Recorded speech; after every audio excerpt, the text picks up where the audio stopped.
નમસ્તે મિત્રો, બેઝિક ગણિતના જે આપણા ક્લાસ ચાલી રહ્યા છે એ જે શ્રેણી છે એની અંદર આપ સૌનું સ્વાગત છે.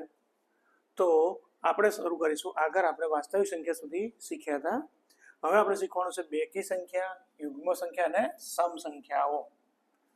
તો બેકી સંખ્યા કોને કહેવાય, તો યુગ્મ સંખ્યા કોને કહેવાય, સમ સંખ્યા કોને કહેવાય? તો જે સંખ્યાને બે વડે નિશેષ ભાગી શકાય તેને બેકી સંખ્યા કહેવાય છે. બરાબર. અહીંયા આગળ ઉદાહરણ આપ્યું છે 12, 14, 16, 18, 20. શરૂઆત કરીએ આપણે તો 2, 4, 6, 8, 10, 12 ડોટ ડોટ ડોટ. આ બધી સંખ્યાને કેટલા વડે ભાગી શકાય છે? બે વડે ભાગી શકાય છે. તો આવી સંખ્યાને આપણે કઈ સંખ્યા કહીએ છીએ? બેકી સંખ્યા કહેવામાં આવે છે. અને યાદ રાખવાનું છે કે સૌથી નાની જે બેકી સંખ્યા છે, તો સૌથી નાની બેકી સંખ્યા કઈ છે? 2 છે. આગળ વધીએ આપણે. તો આગળની સંખ્યા છે આપણી એકી, અયુગ્મ અને વિષમ સંખ્યાઓ.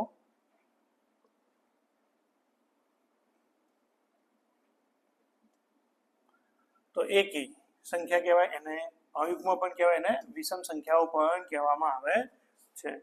હવે આપણે જે સંખ્યાને 2 વડે ભાગીએ તો શેષ કેટલી મળે આપણને? 1 મળે. તો એવી સંખ્યાને કઈ સંખ્યા કહેવામાં આવે છે? એકી સંખ્યા કહેવામાં આવે છે. એના ઉદાહરણ આપે છે 1, 13, 15, 17, 19 વગેરે. શરૂઆત કરીએ તો 1, 3, 5, 7, 9. આ બધી સંખ્યાને કઈ સંખ્યા કહેવામાં આવે છે? એકી સંખ્યા કહેવામાં આવે છે. અને સૌથી નાની એકી સંખ્યા કેટલી છે? 1 છે. તો પહેલા આવ્યો આપણે બેકી સંખ્યા ભણ્યા અને ત્યાર પછી આ કઈ સંખ્યા છે? એકી સંખ્યા. આપણે ધ્યાન આપવાનું છે. ઓકે, તો આગળ વધીએ. હવે જોવાનું છે અવિભાજ્ય સંખ્યાઓ. જો તમને સંખ્યાઓનું જ્ઞાન આવી જશે અને પછી આપણે ધીમે ધીમે દાખલા તરફ જઈશું. બરાબર. પછી આપણે રિઝનિંગ મેથ્સ પણ ચાલુ કરીશું. જેમ આગળ વધતા જઈએ થોડું આપણું નોલેજ ઇન્ક્રીઝ થતું જાય એમ આગળ આપણે વધતા જઈશું. પછી આપણે પ્રોપર આપણા જે સિલેબસ છે એ સિલેબસ પર આવી જઈશું. તો હવે જોઈએ અવિભાજ્ય સંખ્યાઓ. તો જે સંખ્યાને એક અને પોતાના જ વડે ભાગી શકાય તેને શું કહેવામાં આવે? અવિભાજ્ય સંખ્યા કહે છે. એટલે એક વડે ભાગી શકાય અથવા પોતે જે સંખ્યા છે એનાથી ભાગી શકાય, અથવા બીજી રીતે લખવું હોય તો એના માત્ર જે સંખ્યાના માત્ર 2 અવયવ પડે તે સંખ્યાને શું કહેવામાં આવે છે? અવિભાજ્ય સંખ્યા કહેવાય. 2 અવયવ. કયા 2 અવયવ પડે? એક તો 1 આવે અને એ સંખ્યા પોતે. તો આવા 2 જે અવયવ પડતા હોય અથવા જે સંખ્યાને 1 અને પોતાના જ વડે ભાગી શકાય તે સંખ્યાને શું કહેવામાં આવે છે? અવિભાજ્ય સંખ્યા કહેવામાં આવે છે. અવિભાજ્ય સંખ્યાની શરૂઆત કરીએ. એ ઉદાહરણમાં તમને 17, 19, 23, 29, 31 આપ્યા, પણ આપણે શરૂઆત કરીએ તો પહેલી અવિભાજ્ય સંખ્યા કઈ આવે? 2. પછી આવે 3, પછી 5, 7, પછી આવે 9. 9 ના આવે, ધ્યાન આપજો. એ ભાઈ એકી સંખ્યામાં જતી રહે, આપણે ખાસ ધ્યાન આપવાનું. તો 9 ને ભાગાય કે 9 ના અવયવ પાડીએ આપણે તો 3 તરી 9 અને 9 એકા 9. તો એના 2 કરતા વધારે અવયવ પડે છે તો 9 આવશે નહીં. તો 2, 3, 5, 7. 7 પછી કેટલા આવશે? 11. 11 પછી આવે 13. 13 પછી 15 ના આવે, એ 15 ના તો અવયવ પડે છે. પછી કેટલા આવશે? 17. Dot dot dot. અહીં આગળ પછી આપણે ઉદાહરણ આપેલા છે. તો સૌથી નાની અવિભાજ્ય સંખ્યા કેટલી છે? 2. આ યાદ રાખવાનું કે સૌથી નાની અવિભાજ્ય સંખ્યા 2 છે. અને આ પણ ખાસ યાદ રાખવાનું કે 2 એકમાત્ર બેકી અવિભાજ્ય સંખ્યા છે. જો બાકીની બધી સંખ્યાઓ 2 સિવાયની આ બધી સંખ્યાઓ કઈ કહેવાય? એકી સંખ્યાઓ. જ્યારે 2 એ અવિભાજ્ય છે પણ કેવી સંખ્યા છે? બેકી સંખ્યા છે. આપણે ખાસ યાદ રાખવાનું છે. ત્યાર પછી આપણે આગળ વધીએ. વિભાજ્ય સંખ્યા. વિભાજ્ય એનો મતલબ આપણને ખબર પડી જાય કે જે સંખ્યાને આપણે ભાગી શકીએ, એટલે કે એના એક અને પોતાના છે બીજા કોઈ સંખ્યા વડે ભાગી શકાય. એટલે કે જેના 2 કે તેથી વધુ અવયવ પડતા હોય, 2 કે અને 2 થી વધારે, 2 થી વધારે અવયવ પડે તે સંખ્યાને કઈ સંખ્યા કહેવાય? વિભાજ્ય. ટૂંકમાં યાદ રાખો તો જે સંખ્યાને આપણે ભાગી શકીએ એને કઈ સંખ્યા કહેવાય? વિભાજ્ય સંખ્યા કહેવાય. એટલે એના અવયવ કેટલા પડશે? 1 પડશે. એ સંખ્યા પોતે અને એના સિવાયના પણ અવયવ પડતા હોય તેવી સંખ્યાને વિભાજ્ય સંખ્યા કહે છે. વિભાજ્ય સંખ્યાને 2 થી વધુ અવયવ હોય, આ યાદ રાખવાનું. 2 થી વધુ અવયવ હોય છે.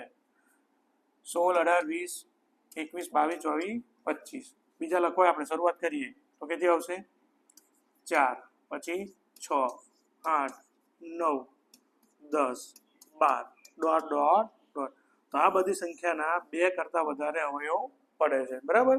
તો 4 ના અવયવ ક્યાં પડે? 4 એકા 4 ને 2 દુ 4, તો 1 2 3 અને 4, તો કેટલા અવયવ પડ્યા? એના 4 અવયવ પડ્યા. એટલે 6 ના પણ અવયવ પડે. અને યાદ રાખવાનું છે કે સૌથી નાની વિભાજ્ય સંખ્યા કઈ છે? 4 છે. એટલે સૌથી નાની વિભાજ્ય સંખ્યા 4 છે. તો શરૂઆત ક્યાંથી થશે? અહીંથી 4 થી આપણે શરૂઆત થાય. તો વિભાજ્ય સંખ્યાઓ કમ્પ્લીટ. આગળ વધીએ આપણે. આની અંદર યાદ રાખવાનું છે તમારે કે કેટલી અવિભાજ્ય સંખ્યાઓ મળે છે આપણને એની વિશે. તો 1 થી 30 સુધીની અવિભાજ્ય સંખ્યાઓ ટોટલ કેટલી છે? 10 છે. 1 થી 30 સુધીની અવિભાજ્ય સંખ્યાઓ કેટલી છે? 10. કઈ કઈ? 2, 3, 5, 7, 11, 13, 17, 19, 23 અને 29. પછી 1 થી 40 સુધીની ગણીએ તો કેટલી થશે? 12. ઉપરની કઈ આવી? 10. આ જે 10 છે 1 થી 30 વાળી આવી કે ને 30 થી 40 માં કયા કયા આવે છે? 31 અને 37. એટલે ટોટલ સંખ્યા કેટલી થશે? 12. ચાલો 51 થી 100 સુધીની અવિભાજ્ય સંખ્યાઓ, બરાબર? કઈ? 51 થી 100. તો એની અંદર કેટલી આવશે? 10, 53, 59, 61, 67, 71, 73, 79, 80, 89 અને 97. તો 10 અવિભાજ્ય સંખ્યાઓ 51 થી 100 ની વચ્ચેની છે. એ રીતે 1 થી 50 સુધીની વિભાજ્ય સંખ્યાઓ, બરાબર? 34, બરાબર? 50 માંથી 15 અવિભાજ્ય અને 1 તટસ્થ બાદ કરતા એટલે કુલ સંખ્યા કેટલી થાય છે આપણી? આગળ 33 સંખ્યાઓ થાય છે. તો આ રીતે આપણે એને યાદ રાખવાનું છે કે કેટલા નંબર વચ્ચે કેટલી અવિભાજ્ય અને વિભાજ્ય સંખ્યાઓ આવેલી છે. તો 1 થી 50 વચ્ચેની વિભાજ્ય સંખ્યાઓ કેટલી થશે? 33, બરાબર? એક એ કઈ સંખ્યા છે? તટસ્થ સંખ્યા છે. એટલે એકને આપણે શું કરી દઈએ છીએ? માઇનસ. 34 માંથી 1 જશે એટલે આપણો જવાબ કેટલો આવે? 33. તમારે યાદ રાખવાનું કે 1 થી 50 વચ્ચેની વિભાજ્ય સંખ્યાઓ કેટલી છે? 33 છે. આગળ વધીએ. હવે જોવાનું છે આપણે વિરોધી સંખ્યાઓ.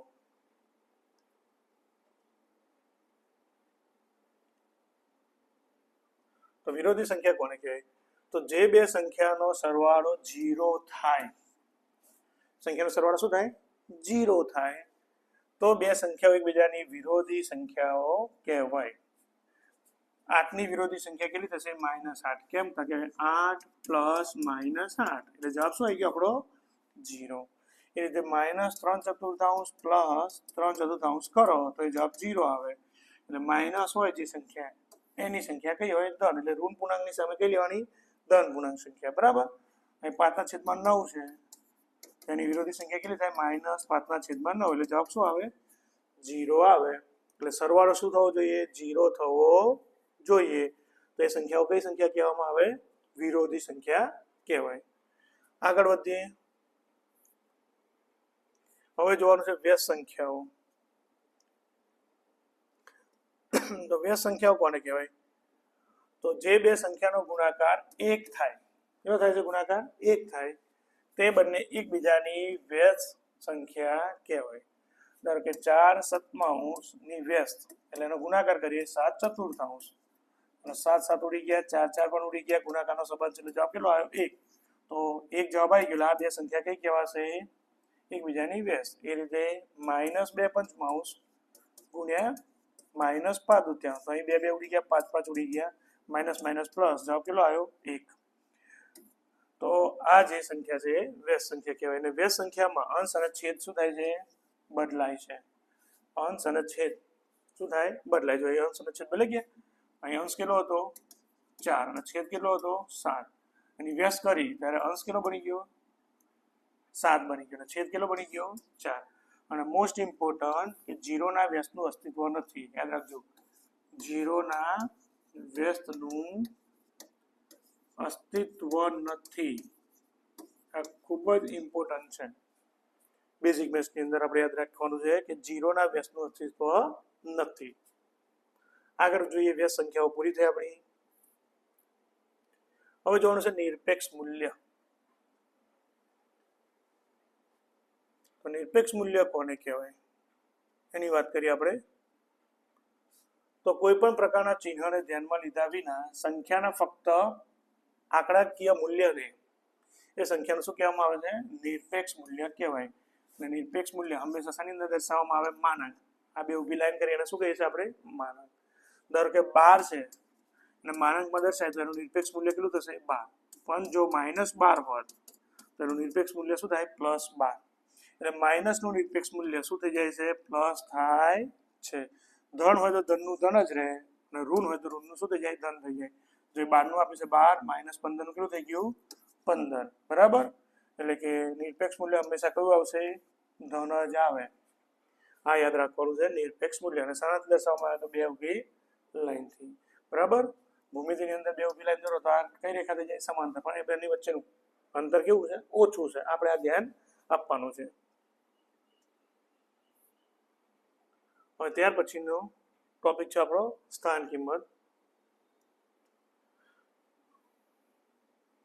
તો કોઈ પણ સંખ્યાની તેના સ્થાનના આધારે પ્રત્યેક અંકની એક ચોક્કસ કિંમત હોય. સ્થાન છે એના પછી એની કિંમત કેવી છે? ચોક્કસ. જેને શું કહેવામાં આવે છે? એની સ્થાન કિંમત અથવા સ્થાનીય કિંમત. હવે તમે ભણી ગયા બરાબર. પહેલી સંખ્યા હોય તેને શું કહેવામાં આવે? એકમ. પછી આવે દશક, પછી આવે 100, પછી આવશે 1000, પછી આવે 10,000, આગળ 4 લાખ. બરાબર. તો એકમ હોય તો એની સ્થાન કિંમત કેટલી આવશે? 1. દશકમાં 10, 100માં 100, 1000માં 3 0 આવશે, 10,000માં 4 0, લાખમાં 5 0, 10 લાખમાં 6 0, કરોડમાં 7 0. તો આ રીતે એની શું આવે છે? સ્થાન કિંમત આવે છે. બરાબર. ધારો કે 25 પૂછ્યા છે અને તમને અંડરલાઈન કર્યું કે 5 ની સ્થાન કિંમત બતાવો તો 5 ની કેટલી આવશે? 5. પરંતુ જો 2 પર 2 ની નીચે લીટી કરી તો 2 ની સ્થાન કિંમત તો કેટલી થાય? 20. કારણ કે કયા સ્થાન પર છે? આ એકમનું સ્થાન કહેવાય, આ દશકનું સ્થાન કહેવાય. ધારો કે 128 છે તો 8 એ કયા સ્થાન પર કહેવાય? એકમ. 2 એ કયા સ્થાન પર કહેવાય? દશક. અને 1 એ કયા સ્થાન પર કહેવાય? 100. તો અહીં આગળ ધારો કે તમને પૂછ્યું હોય કે 1 છે, 1 ની સ્થાન કિંમત દર્શાવો. તો 1 ની સ્થાન કિંમત એટલે કેટલી થશે? 100 થાય. 5 જેટલી સંખ્યા હોય એટલે આપણે એને શું મૂકવાના? 0 મૂકી દેવાના. તો આપણો જે બેઝિક ગણિતનો પાર્ટ 2 પૂર્ણ